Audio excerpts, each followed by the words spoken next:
The stars looked peaceful from the bridge of the olive branch. Captain Yuna Kim stood with her hands behind her back, watching the darkness through the main view screen. She had been a captain for 15 years, but this mission was different from all the others. This was the mission that would change everything. The olive branch was not a warship. She carried no weapons, no missiles, no guns of any kind. This was a choice, not a mistake. The United Nations Space Command had decided that humanity's first official meeting with aliens should be peaceful. They wanted to show that humans came as friends, not as enemies. Yuna believed in this mission. She had volunteered for it. She had left her daughter behind on Earth with a promise to return with stories of new friends from distant stars. "Captain, I am picking up something on the sensors," said Lieutenant Danny Park. He was young, only 28 years old, but he was one of the best tactical officers in the fleet. Multiple contacts dropping out of fold space. 12 ships, maybe more. Yuna felt her heart beat faster. This was it. This was the moment humanity had waited for since they first looked up at the night sky and wondered if they were alone. "Can you identify them?" she asked. Danny shook his head. "Configuration unknown. They do not match anything in our database." "These are not human ships, Captain."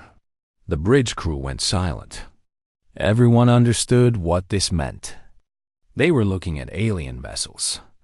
Real alien vessels. First contact was happening right now, right here, on their ship. "Open all communication channels," Yuna ordered. "Jenny, start transmitting our greeting package on every frequency." Communications Officer Jenny Lee nodded and began working her console. The greeting package contained messages of peace in every human language. It also contained mathematics, music, and images of Earth. Scientists had spent years creating it, hoping it would show any alien species that humans were intelligent and friendly. "Transmitting now, Captain," Jenny said. "No response yet?" Yuna waited. The alien ships hung in space, not moving, not responding.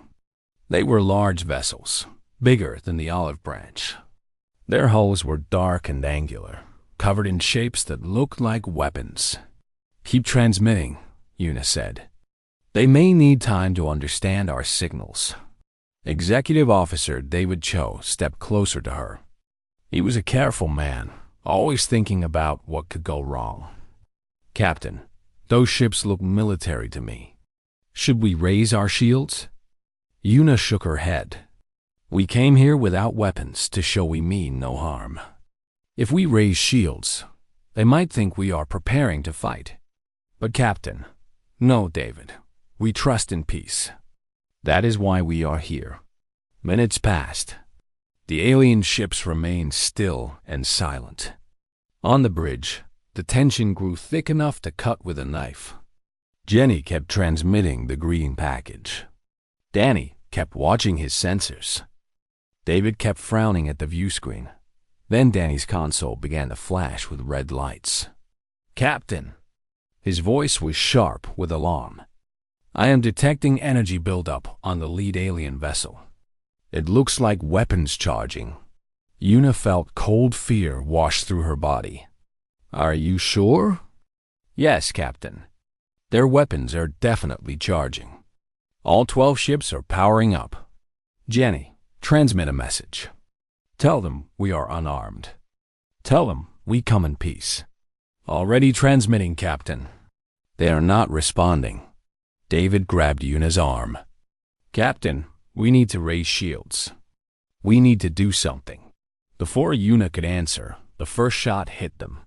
The plasma bolt struck the olive branch in her middle section. The entire ship shook like a toy in a giant's hand. Yuna was thrown to the floor. Alarms began screaming throughout the vessel. Red emergency lights replaced the normal white lighting. "Hull breach," Danny shouted, pulling himself back to his console. "Decks 4, 5, 6, and 7. We have lost gravity in the port sections. Fires are spreading." Another shot hit them. Then another. The olive branch was being torn apart. Una pulled herself up using her command chair. Blood ran down the side of her face from a cut on her forehead, but she ignored it. Damage report. Engineering is gone, Captain, David said. His voice was shaking. We have lost main power.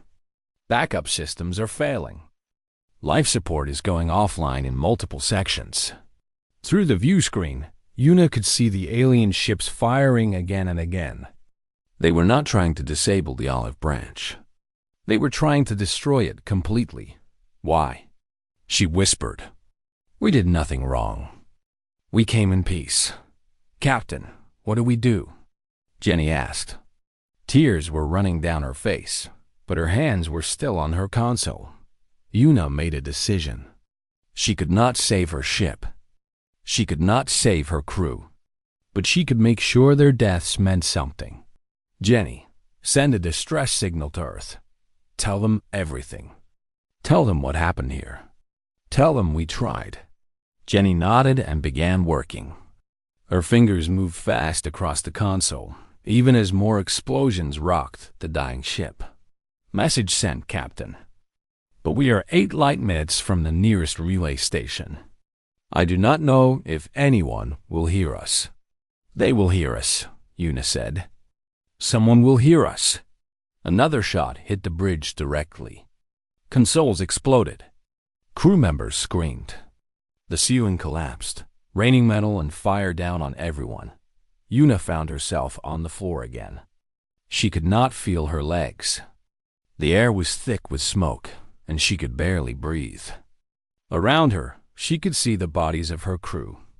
Danny, David, Jenny. All of them were still. All of them were gone. She looked up at the view screen, now cracked and flickering. Through it, she could see the alien ships still firing, still destroying what was left of the olive branch. She thought about her daughter. Little Mina, only 8 years old, waiting for her mother to come home. Una had promised to bring her a piece of a star. She had promised to tell her stories about the friendly aliens they would meet. Now there would be no stories. No star. No homecoming. But maybe, just maybe, her final message would reach Earth. Maybe humanity would learn what happened here. Maybe they would understand that the universe was not as friendly as they had hoped. And maybe, just maybe, they would answer. Una closed her eyes. The last thing she heard was the sound of her ship dying around her. The last thing she felt was a strange sense of peace. She had done her duty. She had tried to make friends with the stars. It was not her fault that the stars had chosen to be enemies. The olive branch broke apart in a final explosion of light and fire. 300 souls were lost in an instant. 300 humans who had come in peace, who had carried no weapons, who had wanted only to say hello. The alien fleet watched the debris scatter across the void. Then, without any sign of emotion or regret, they returned to their holding pattern and waited. They did not know that message was already flying toward Earth. They did not know that humanity was about to wake up. They did not know what they had started, but they would learn. Oh yes, they would learn. Admiral James Kang had seen many things in his 40 years of service. He had fought in the colony wars. He had watched good men and women die for causes both worthy and foolish. He had buried friends and enemies alike. He thought nothing could surprise him anymore. He was wrong. The morning had started like any other at the United Nations Space Command headquarters. Coffee, reports, meetings. The usual business of running humanity's military presence in space. James had been looking forward to a quiet day, maybe even leaving early to visit his grandchildren. Then, Communications Officer Amy Song ran into his office without knocking. Admiral, we have received a distress signal from the olive branch. James felt his stomach drop. The olive branch was humanity's peace mission, sent to make first contact with an alien species that long-range sensors had detected months ago. He had argued against sending an unarmed ship, but the politicians had overruled him. They wanted peace, they said. They wanted to show good faith. Put it through, James said. Amy's face was pale. Sir, you should come to the command center. You need to see this yourself. James followed her through the corridors of the headquarters building. Around them, officers and technicians were stopping their work, staring at screens, whispering to each other. Something bad had happened. James could feel it in the air. The command center was a massive room filled with screens and consoles. Normally, it buzzed with quiet activity. Now, it was silent. Every person in the room was staring at the main view screen. Play the message, James ordered. Amy nodded to a technician. The speakers crackled to life. Captain Yuna Kim's voice filled the room. James had met her once, years ago. She had been young and full of hope, eager to explore the stars. Now, her voice was filled with pain and fear. This is Captain Yuna Kim of the Olive Branch. We are under attack. Repeat, we are under attack. 12 alien vessels have opened fire without warning. We came in peace. We carried no weapons. We transmitted greeting messages on every frequency. They did not respond. They just started shooting. The message broke into static for a moment. When it returned, Yuna's voice was weaker. Hull breaches across all decks. Engineering is destroyed. We are losing life support. I do not think we are going to survive this. If anyone receives this message, please tell Earth what happened. Tell them we tried. Tell them we came in peace and they murdered us anyway. More static. Then, very faintly, tell my daughter I love her. The message ended. James stood in silence. Around him, he could hear people crying. Some officers had their heads bowed. Others stared at the screen with expressions of shock and anger. Confirmation?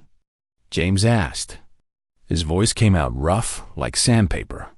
We have confirmed the signal origin, Amy said. She was trying to keep her voice professional, but tears were rolling down her cheeks. Sector 7G, near the Kepler transit point. That is where the Olive Branch was supposed to make contact. Survivors? The ship's emergency beacon went dark 3 minutes after this transmission. We have detected debris consistent with a vessel of the Olive Branch's size and class. No survivors.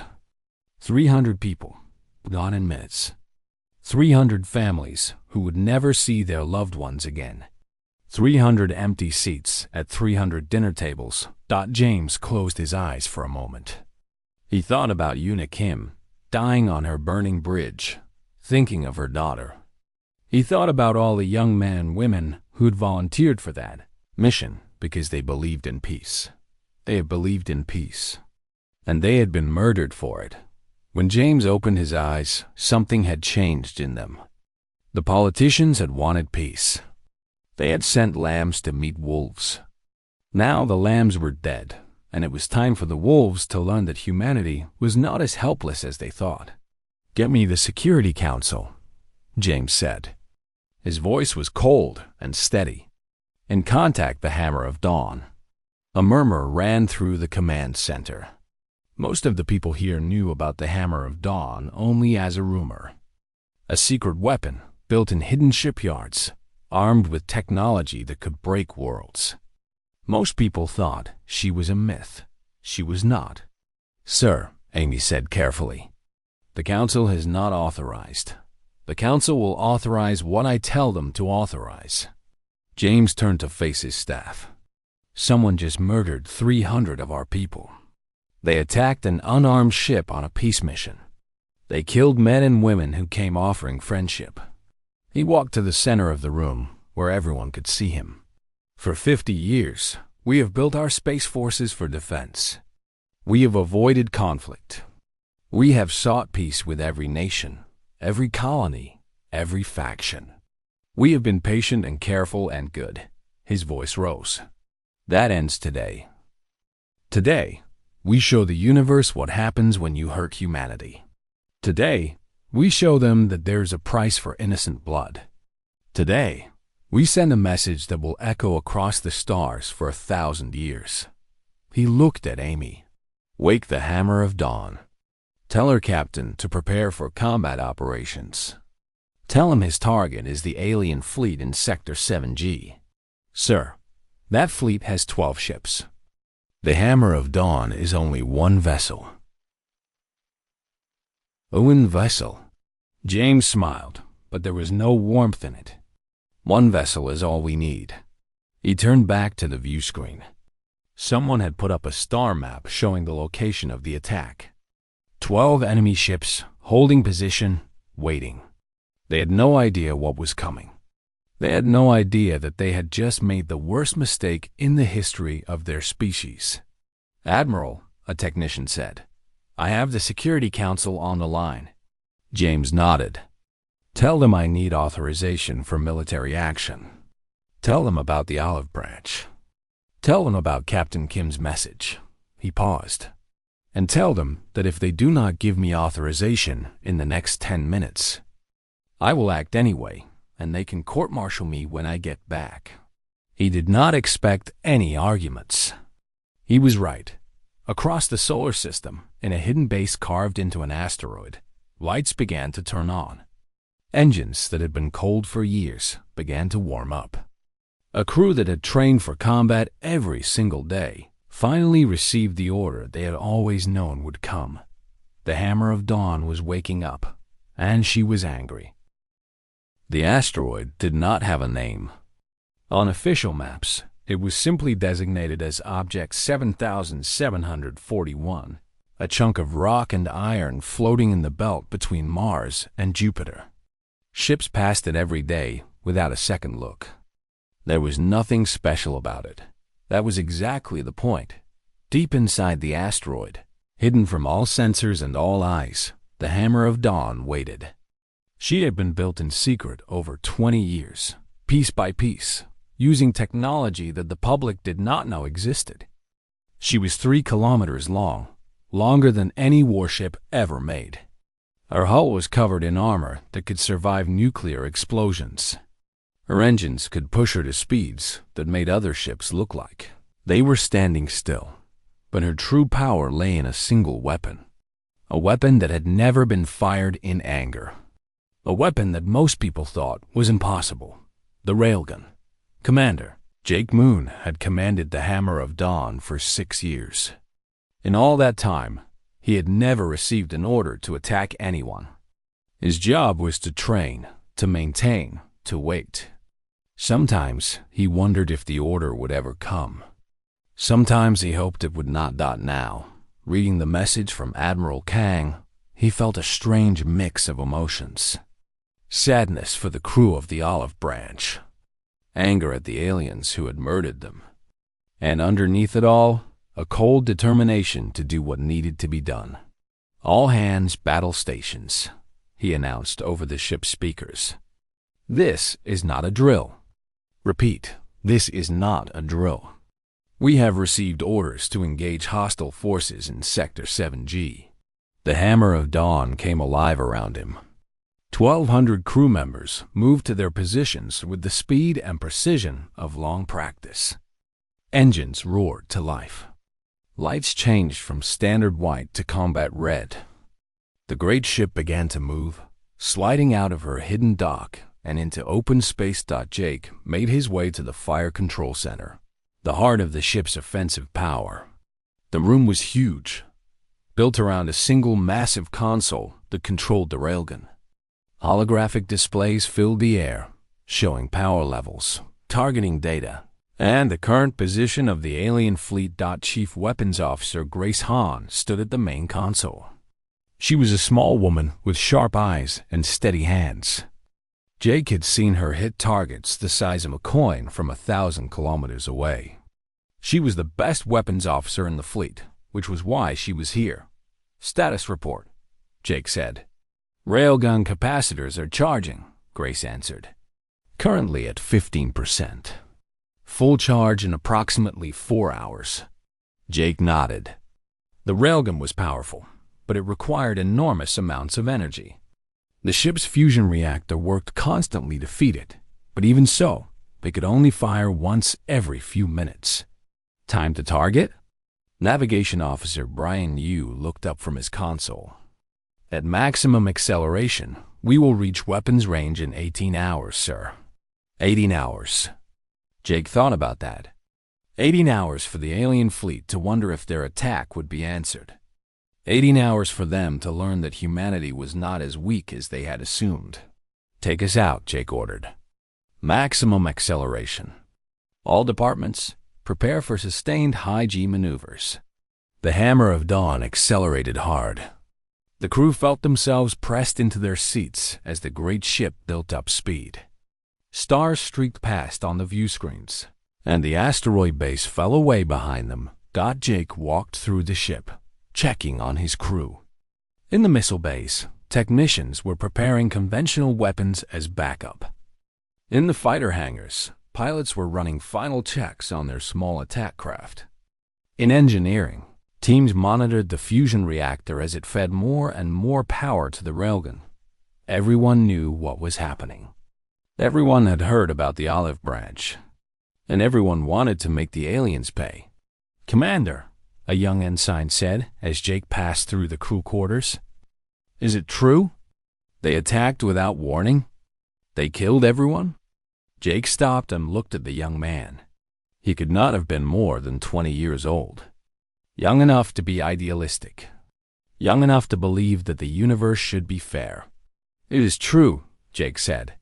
"The olive branch came in peace. They carried no weapons. They transmitted messages of friendship. And the aliens destroyed them anyway. Why would they do that?" Jake shook his head. "I do not know. Maybe they thought we were weak. Maybe they do not understand peace. Maybe they are simply evil." He put a hand on the ensign's shoulder. "But I do know this. We are going to show them that attacking humanity has consequences. We are going to make them understand that our people's lives have value. And we are going to do it so thoroughly that no one in this galaxy will ever think about attacking us again." The ensign nodded, his young face hard with determination. Jake continued his inspection. In the medical bay, doctors were preparing for casualties they hoped would never come. In the communications room, officers were monitoring enemy signals, trying to learn anything they could about the alien fleet. In the kitchens, cooks were preparing hot meals for the crew, because even in war, people needed to eat. Hours passed. The Hammer of Dawn crossed the vast distance between the asteroid belt and Sector 7G. On the bridge, Jake watched the navigation displays as they drew closer and closer to their target. "Railgun at full charge," Grace reported. "All targeting systems are online. We are ready to fire on your command." Jake looked at the tactical display. 12 alien ships still holding position at the site of the massacre. They had not moved since destroying the olive branch. They were just waiting there, like predators at a waterhole. They had no idea what was coming. "When we reach weapons range," Jake said, "you will fire at will. Target the largest ships first. Do not stop until they are all destroyed or until they surrender. And if they try to run..." Jake's eyes were cold. "Then we chase them. We chase them to the ends of the universe if we have to. They started this war. We are going to finish it." The Hammer of Dawn flew on through the darkness, her railgun charged and ready, her crew prepared for battle. Behind her, Earth waited for news. Before her, the alien fleet waited in ignorance. The hammer was coming, and when it fell, the entire galaxy would hear the sound. Fleet Master Vorn stood on the command deck of his flagship, looking out at the stars with satisfaction. His fleet had performed well. The small vessel from the primitive species had been destroyed quickly and efficiently, exactly as protocol demanded. In Vorn's culture, weakness was a sin. When his people encountered other species, they tested them. If the species fought back, they were worthy of respect. If they did not, they were eliminated. It was simple. It was clean. It was the natural order of things. The humans had failed the test. They had sent an unarmed ship with messages of peace. They had not even raised their defensive shields. Clearly, they were a weak species, fit only for destruction. Warren expected no consequences. His people had conquered 40 other species using the same method. Some had tried to fight back, but none had succeeded. The fleet was too powerful. Their weapons were too advanced. They were the masters of this region of space, and no one could challenge them. Fleet Master, one of his officers, said, "Our sensors have detected a vessel approaching from the inner system." Warren made a gesture of dismissal. "One of their scout ships, probably. Destroy it when it arrives." "Yes, Fleet Master. But there is something strange about this vessel." "Strange how?" The officer looked uncertain. "It is large. Very large. Bigger than any human ship we have seen. And it is moving faster than we thought their technology allowed." Vorn felt a small flicker of interest. Perhaps the humans were not completely worthless after all. Perhaps they would provide some entertainment before they died. "Let them come," he said. "We will test them again. If they fight well, we will honor them before we destroy them." Hours passed. The human vessel grew closer. Vorn watched it on his screens, studying its shape and size. It was indeed impressive, he admitted. Long and powerful looking, with a hull that gleamed in the starlight. But it was still only one ship against 12. The outcome was not in doubt. Fleet Master. "The human vessel has entered weapons range." "Good. All ships. Prepare to—" He never finished the sentence. There was a flash of light from the human ship. Something moved too fast for the sensors to track. And then Vorn's second cruiser simply ceased to exist. The explosion was massive. One moment the cruiser was there, whole and intact. The next moment it was an expanding cloud of fire and debris. The ships on either side were damaged by the blast, their shields flickering under the assault of the shockwave. Vorn stared at his screens in disbelief. What happened? What did they do? "Unknown, Fleet Master. We detected an energy discharge from the human vessel, but we cannot identify the weapon type. It does not match anything in our database." Before Vorn could respond, there was another flash. Another cruiser died, split in half by an invisible force. Its two halves tumbled away from each other, spilling atmosphere and crew into the void. Panic began to spread through the fleet. Officers shouted conflicting orders. Ships tried to raise their shields higher, tried to maneuver away from each other, tried to present smaller targets. None of it mattered. A third flash. A third ship died. A fourth flash. A fourth ship died. Vorn watched his fleet being destroyed and felt something he had never experienced before. Fear. Real, true fear. His people had conquered 40 species. They had never lost a battle. They had never faced a weapon like this. "Return fire," he screamed. "All ships, fire everything we have." His fleet obeyed. Plasma bolts and missiles streaked toward the human ship. But the humans did not even try to dodge. They just kept coming, their strange weapon firing again and again. When the plasma bolts hit their hull, they did nothing. The armor simply absorbed the impacts without showing any damage. A fifth flash. A fifth ship died. A sixth flash. A sixth ship died. "Fleet Master, we should retreat," one of his officers said. "We cannot win this fight." Vorn wanted to refuse. He wanted to stand and fight like a true warrior. But watching his ships explode one after another, he realized that this was not a battle. This was an execution. "All ships, retreat," he ordered. "Fall back to the transit point. We will regroup and—" A seventh flash cut off his words. Two more ships died in quick succession, caught too close together. The fleet scattered. Ships fled in every direction, their engines burning at maximum power. Some made it to fold space and vanished. Others were not so lucky. The human weapon found them before they could escape, and they died in fire and light. When it was over, only Vorn's flagship remained. Damaged, burning, unable to run. He stood on his command deck and watched the human ship approach. It was not firing anymore. It was just coming closer, slow and steady, like a predator that knew its prey could not escape. Fleet Master, his communications officer said, "The humans are hailing us." Vorn hesitated. His pride told him to refuse, to die fighting rather than talk to these animals. But something else, something stronger than pride, made him nod. Put them through. The view screen flickered. A human face appeared. Middle-aged, with hard eyes and a calm expression. He wore a military uniform with many decorations. "I am Commander Jake Moon of the United Nations Space Command vessel Hammer of Dawn," the human said. "Your fleet attacked an unarmed diplomatic ship. You killed 300 innocent people. Do you have anything to say?" Vorn tried to speak, but the words stuck in his throat. For the first time in his life, he did not know what to say. We did not know.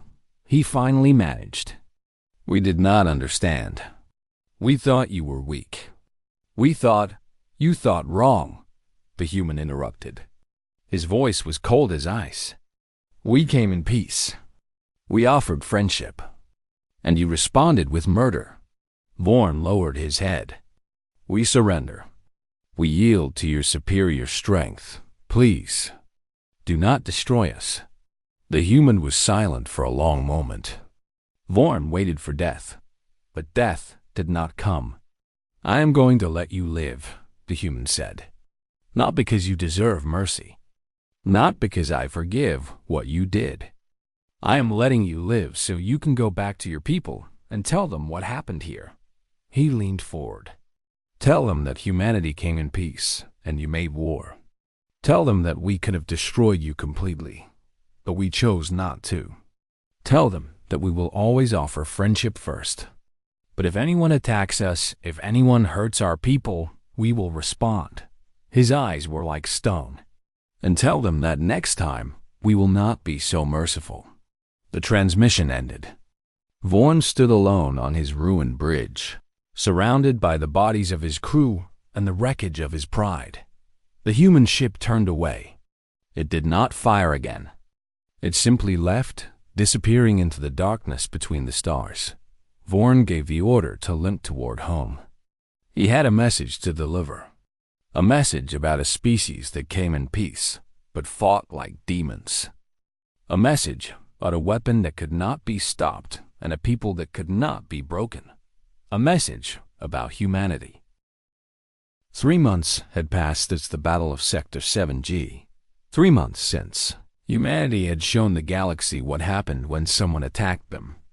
3 months since the universe had changed forever. Ambassador Michelle Hong stood in the observation lounge of the Asterisk, Olive Branch 2 Asterisk, watching the stars drift past the windows. She was 52 years old, with gray streaks in her black hair and lines on her face that spoke of both laughter and tears. Her husband, Lieutenant Commander Paul Hong, had served on the original Olive Branch. He had been in engineering when the first plasma bolt hit. He had died trying to save his crewmates. Michelle had volunteered for this mission the day after his funeral. Some people thought she was crazy. Some thought she wanted revenge. But the truth was simpler than that. Paul had believed in peace. He had died believing in peace. And Michelle was determined to prove that his faith had not been wrong. The Olive Branch 2 was larger than the original, with better shields and faster engines. But like her predecessor, she carried no weapons. She was a peace ship, just as the first one had been. The difference was her escort. Through the observation windows, Michelle could see the Hammer of Dawn flying alongside them, along with 3 newly built sister ships. Humanity still came in peace, but now they came prepared for war as well. "Ambassador," her aide said, "the alien vessel has arrived at the rendezvous point." Michelle turned away from the windows. "What species?" "Unknown, ma'am. They're not from the same race that attacked the first olive branch. Preliminary scans suggest they are smaller, more delicate. Their ship appears to be unarmed." Michelle nodded. After the battle, the galaxy had reacted in ways no one had expected. The species that had attacked them, who called themselves the Dominion, had ruled this region of space for thousands of years. They had conquered and enslaved dozens of other races. Everyone had feared them, until humanity had destroyed their forward fleet in a single engagement. News of the battle had spread like fire. Enslaved species had risen up against their masters. The Dominion's empire was crumbling, and new species, ones that had hidden from the Dominion for generations, were finally coming out of the shadows. This meeting was with one of those species.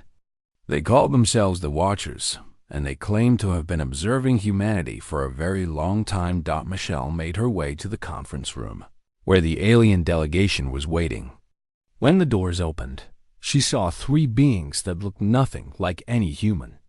They were small, barely a meter tall, with large dark eyes and delicate features. Their skin was pale and slightly luminous, and they moved with a grace that seemed almost like floating. The lead alien bowed as Michelle entered. "Ambassador Hong, thank you for meeting with us. I am called Siren. I speak for my people." Michelle bowed in return. "Thank you for coming, Siren. Please sit. Tell me about your people." They sat across from each other at the conference table. Siren's large eyes studied Michelle with an intensity that was almost uncomfortable.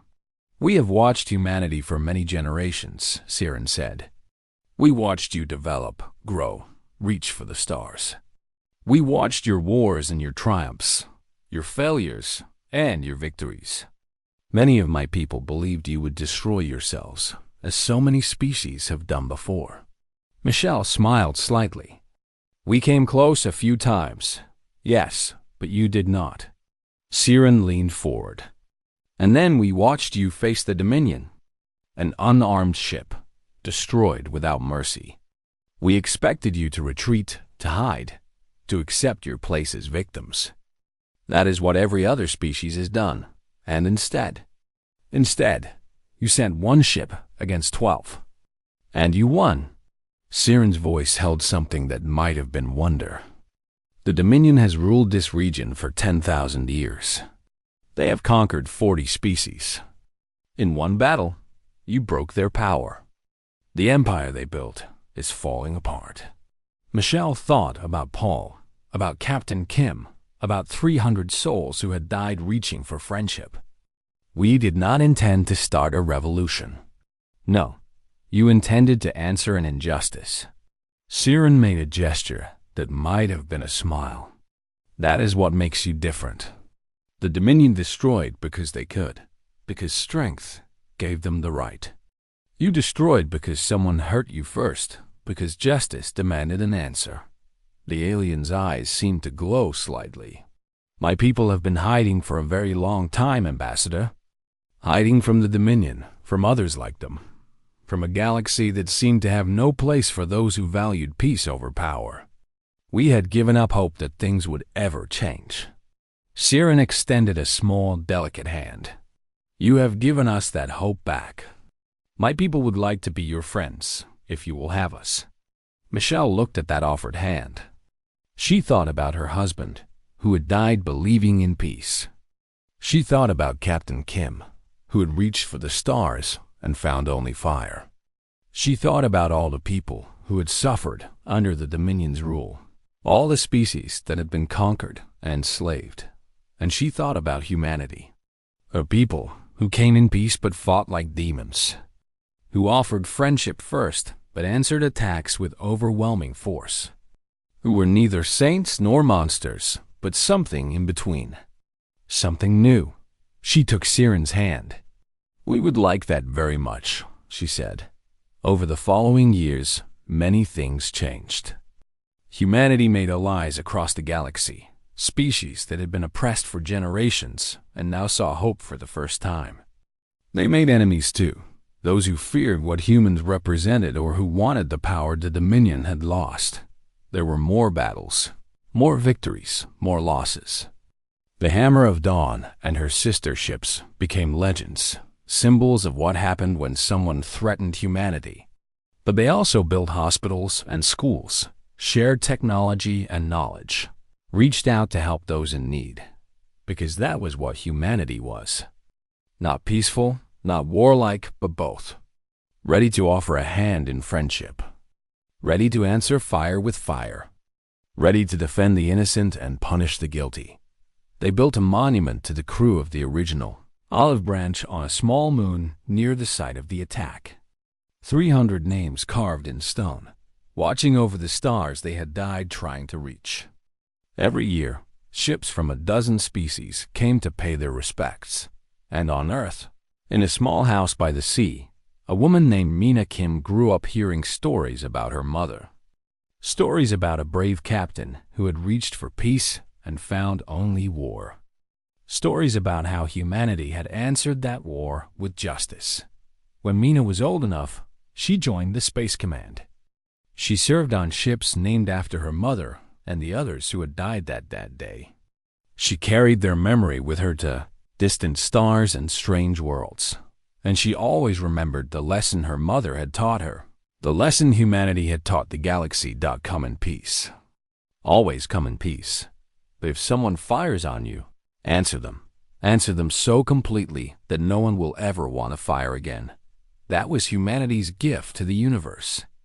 That was their promise and their warning. They would offer friendship first, but the Railgun would always be ready, and it never missed.